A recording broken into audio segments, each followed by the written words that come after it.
சுவாமியே சரணமையப்பா. அகிலாண்ட கோடி பிரம்மாண்ட நாயகனே சரணமையப்பா.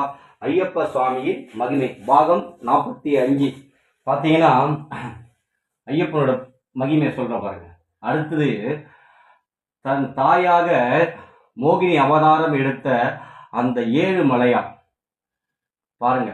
ஐயப்பன் பிறக்க மோகினி அவதாரம் எடுக்கிறார். அழகான தேவதையாக பெண் அவதாரம் எடுத்தார் மகாவிஷ்ணு.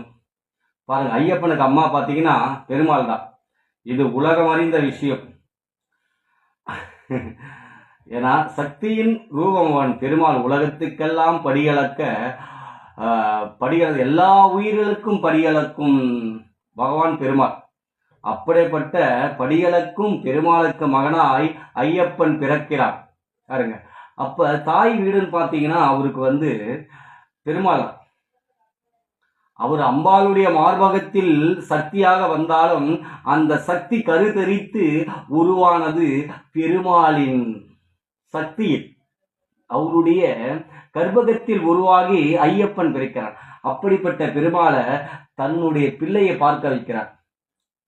சின்ன வயசுல என்னை யாரும் இட்டுட்டே போல அது அவரு சொல்லி பெருமாள் அழைக்கிறார். என்ன பெருமாள் அழைக்கிறார் போற பாருங்க. ஐயப்பன் அந்த பெருமாளை, அவருடைய தாயாகிய பெருமாளை தன்னுடைய பிள்ளை தரிசனம் காண அனுப்பி வைக்கிறார். அப்ப எங்க அம்மா அப்பாலாம் நெட்டு போல, யாருமே நெட்டு போல திருப்பதிக்கு.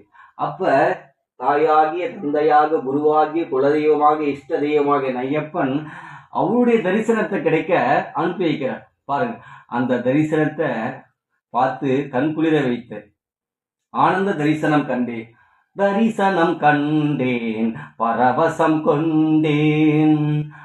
அந்த படியளக்கும் பெருமான தரிசனத்தை கண்டு ஆனந்த கண்ணீர் வடிச்சேன்.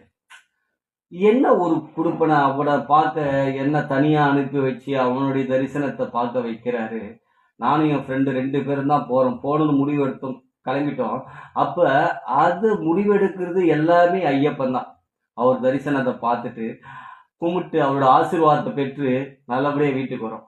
இதை ஏன் சொல்ல வரேன்னா, தாயாகிய தந்தையாகிய குருவாகிய குலதாகிய தன் ஐயப்பன் தன் அம்மாவை அவரோட ஆசீர்வாதம் தன் பிள்ளைக்கு கிடைக்க வேணும் என்று அனுப்பி தரிசனத்தை கொடுத்து மறுபடியும் அனுப்பினப்புறார். பாருங்க, பெருமாளுக்கும் எனக்கு ஒரு தொப்புள்கூடிய உறவு ஒன்று சொல்ற பாருங்க. நான் எந்த பூஜை பண்ணாலும் முதலில் பெருமாள் கிட்ட இருந்து ஆசீர்வாதம் பூவிடும். எனக்கு அவர் தலையிலிருந்து தான் பூவிடும். அவர் ஃபர்ஸ்ட் ஆசீர்வாதம் பண்ணார் பெருமாள்.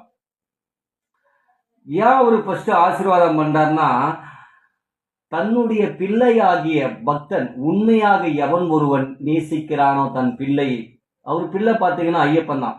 தன்னுடைய பிள்ளை எவன் உண்மையாக நேசிக்கிறானோ, பக்தனாக அவனிடத்தில் கருவாகி உருவாகி உயிராக நினைக்கிறானோ, அவனுக்கு ஐயனுடைய அம்மாவாகிய பெருமாள் முதல் ஆசீர்வாதமாக பூ ஆசீர்வாதம் போடுகிறார். இந்த தத்துவத்தை என் ஐயப்பன் எனக்கு உணர்த்த வைத்தார். தத்துவமசி. அதனால தத்துவமசி. ஏன்டா நம்ம ஐயப்பனுக்கு பூஜை பண்றோம், முதல் பூவா ஏன் எனக்கு பெருமாள் ஆசீர்வாதம் பண்றோம். இதை பலதடவை என் மனசுல கேள்வி விழுந்துனே இருந்திருக்கு. அப்ப ஐயப்பன் உணர்த்துகின்றார் தத்துவமசி. அதான் பாருங்க, மனித சக்திக்கு எட்டாத தத்துவ உருவமே சரணம் ஐயப்பா. என்ன தத்துவத்தை உணர்த்தார் பாருங்க, பெருமாளுக்கும் எனக்குள்ள தத்துவத்தை. சுவாமியே சரணமையப்பா. குருவே சரணம், குருவே சரணம். ஓம் ஸ்ரீ பூதநாத சதானந்தா சர்வபூத தயாபரா ரட்ச ரட்ச மகாபாவ் மகா சாஸ்திரே தும்யம் நமோ நமக. சுவாமியே சரணமையப்பா. அகிலாண்ட கோடி பிரம்மாண்ட நாயகனே சரணமையப்பா. குருவே துணை, குருவே துணை, என் ஐயப்பனை துணை, என் ஐயப்பனை துணை. சுவாமியே சரணமையப்பா.